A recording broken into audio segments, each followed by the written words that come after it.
The Veteran's Voice, stories that deserve to be heard, is proudly sponsored by Calling Gilbert, Wright & Carter. Hi, I'm Pernell Bush, highest rank achieved Corporal, United States Marines, and this is my story. I had really no desire when growing up to be a military personnel. Like many individuals from my area, my desire was to play sports. I had gotten into a little trouble around 2006, right before I was supposed to graduate. And I was dating a young lady at the time, and she was filling out college applications to go to any college that she wanted to go to. She was doing very well in school, and she looked at me like, what are you gonna do with your life? And that was the moment that I had no idea. And literally I went to the nearest recruiter's office in my hometown of Sanford, Florida, and had no idea about the difference of the branch. Like majority of civilians, we all think all branches of the Army. So I went to the Army office, they were closed. I tried to go into the Navy office, they were closed. And very thankful that the U.S. Marine Corps office recruiters were there. The first thing I remember when I was first going to MEPS to get sworn in or to take the test, take the ASVAB, I didn't really know if I still wanted to go. And I recall, and I still find this funny, I recall the ASVAB was 99 questions. I put C all the way through the test, literally. Put C all the way through the test, and you need a 32 to get into the United States Marines. And I scored a 34. That's when I knew this must be meant for me. And I was qualified for 3 jobs. I qualified to be a mail clerk, part of the cooking staff, or infantry. And to this day, I'm very glad that I chose the infantry lifestyle.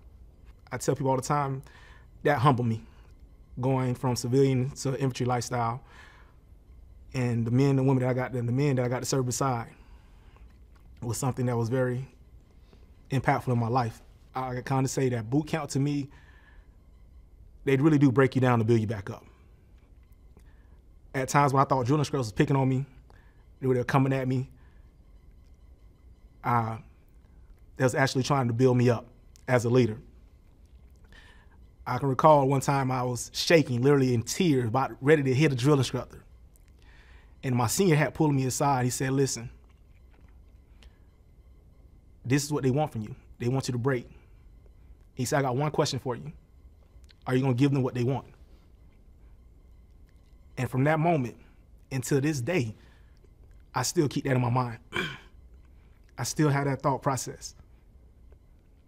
This is what they want from you. They want you to break. Are you gonna give them what you want? And my answer, what they want? And my answer is always no. When I got my unit, the 3rd Battalion, 2nd Marine Division at Camp Lejeune, that was a culture shock for me. Really when you get into the military, it is a big blended family. And for me, it was the first time me encountering young men from different walks of life. Encountering those who, a good friend of mine was like, listen, you're the first black person I ever met, really encounter with. And, it taught me about engaging in real tough conversations. And even when we, at times, disagreed or we didn't see eye to eye, at the end of the day, we knew that we were all brothers and we all had one common mission. And that was to make sure that we're prepared, to make sure everyone with us is coming back home. My first deployment was in Al-Qaim, Iraq, northern part of Iraq. And I remember going out on missions with my unit, with my squad, and always on edge. Always trying to figure out, is today gonna be the day? And we have I guess in the Marine Corps, in all branches of the military, we have a different sense of humor when it comes to that life. We try to be lighthearted about, what it is that we signed the contract to do and what our job was. But through my time in Iraq, both when I was in Al-Qaim and Ramadi, it was a job to me. I knew what I signed up to do. I knew what could possibly be the consequences. But I was just happy to be alongside my brothers and make sure that we all come back.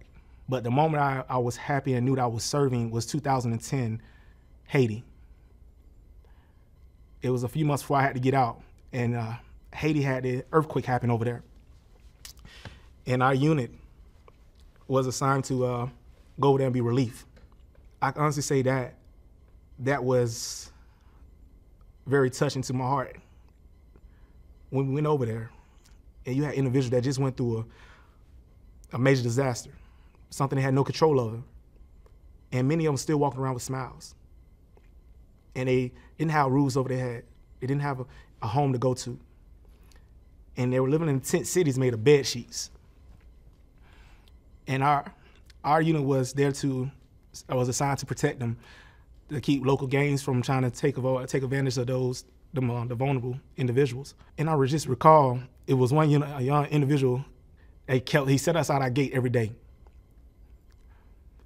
The young man had to be no more about 19, so we were probably about the same age right in time, but you couldn't tell him that things was wrong.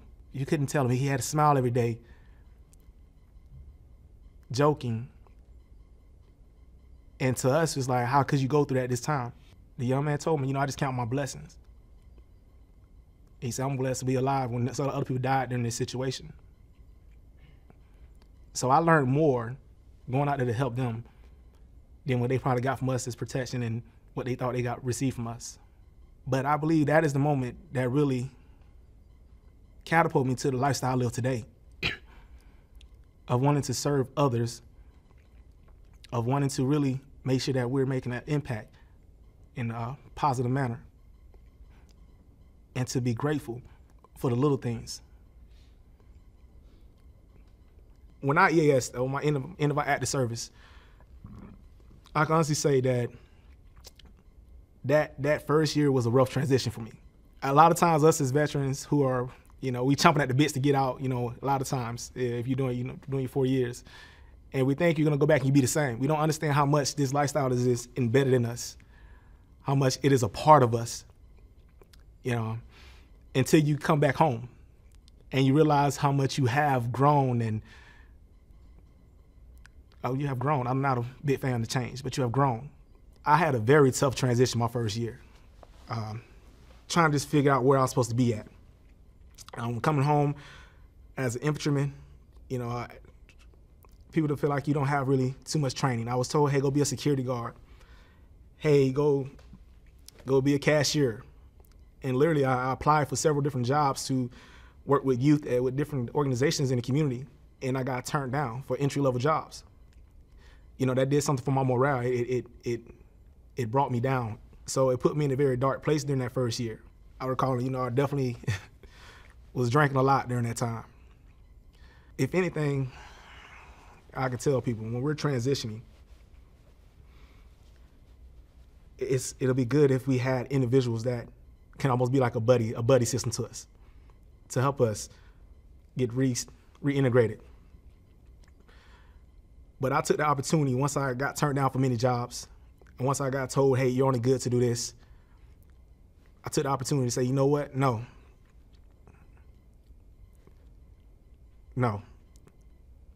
I have other options.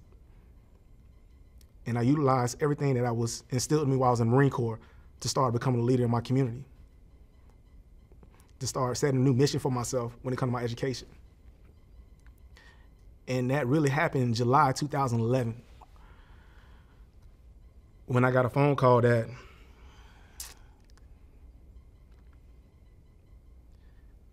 when I got a phone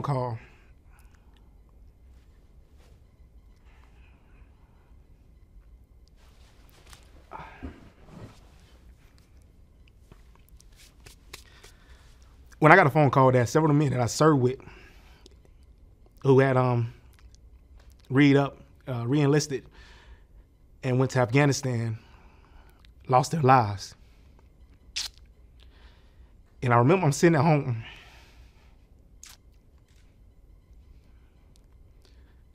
on my couch in a depressed state, mad at the world because I couldn't find the opportunities out here for me. But here it was. Men were giving the ultimate sacrifice, and I'm over here complaining. And that was the moment that I said, you know what? I owe it to them. To men like Sergeant Mark A. Bradley, Jabari Thompson, I owed it to them. But July 2011, like I said, that's when my life really took a transition. When I got that phone call, and then also the birth of my beautiful daughter. So that made me really reevaluate what I wanted to do. Was I going to be this societal statistic of a dysfunctional veteran, or was I going to be a picture of a functional veteran? And I decided I was going to be the picture of what healthy, functional veterans can be. I got in contact with my local VA. It was a little bit of a bumpy ride at first. Got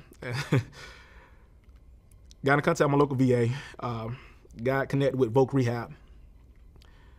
Took a career aptitude test to see, what I'd be good at.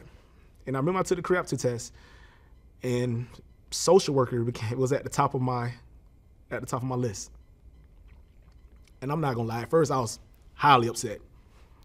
Look at this, a big bad Marine to social worker. I didn't think it matched me.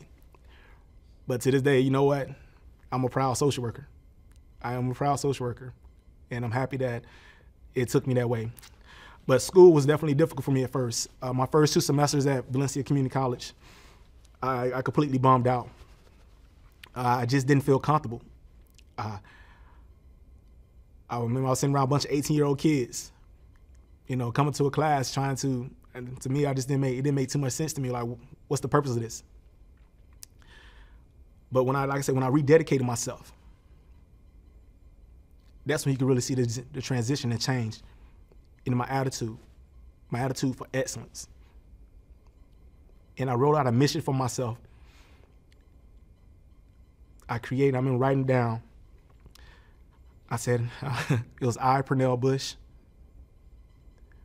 My mission is to edify, strengthen, and empower all those I encounter. And I still look at that to this day. So I started looking at my schoolwork and what I did in the community as something not for me, but for those around me, for fellow veterans, for young men that look like me. And I started to excel in school. Then also I found a new purpose by volunteering. I joined an organization called The Mission Continues that was founded by a Navy SEAL veteran, Mr. Eric Greiting. And that helped me refine a purpose outside of myself, something greater than myself, something I think that a lot of us veterans, we need. We need something that's greater than us. We have been taught to sacrifice all for others. And then you come back, it's like, what am I sacrificing for? But when we find that purpose, our mission becomes clear. And the mission continues, help me get to that level. So I did well at Valencia. I was accepted at University of Central Florida College of Social Work, where I got both my master's, my BSW, and I attended graduate school for my master's there. So I have individuals now that contact me like, I appreciate what you're doing. It's because of you and your story that you tell, I picked myself up. I started to make sure that I was doing everything that I knew was inside me capable of doing. But that mission is what leads me every day. That purpose is what leads me every day. I founded my own nonprofit in 2014, a 501c3 organization called No Limit Health and Education, where our primary purpose is to expand and expose distressed areas to health and educational initiatives. And I can honestly say that each and every day I'm happy to get up to do what I do. I am happy to get up and serve others. My mission every day is being completed. When I get to see a smile on an individual face, it says, you know what, because of you, I got the courage to move forward. Because of your story, my son decided to do something different for himself. And the relationships that I was able to build to make sure I open doors for other veterans and other young men and women that look like me has been profound. And all this started because of my service in the military. All this started because of something I had no idea was in me after my 4 years of being been willing to lay my life down for others. So I may not physically be laying my life down now, but each day I want to make sure I'm putting my best effort to help those around me. That's my purpose. What I would like to do is just encourage all my veterans to really get involved, stay involved, volunteer, get involved with other veteran organizations, get involved with civilian organizations so we can start really talking amongst one another, create that conversation. I can say that I've been grateful because of the individuals I encountered, both civilians and private veterans. My career has taken off because I had civilians who took me, hey, I see what you're doing in this community, and I want you to come beside me and sit at the table and learn about it. I have fellow veterans such as Ali Braswell, who became my mentor. You know, I told him what I wanted to do. But I have had mentors, both civilians and veterans, who have helped me get to where I am today. So we must create that conversation amongst all of us. If anything, stay involved. Stay with a mission. Create your mission. Write it out. Have objectives and complete them.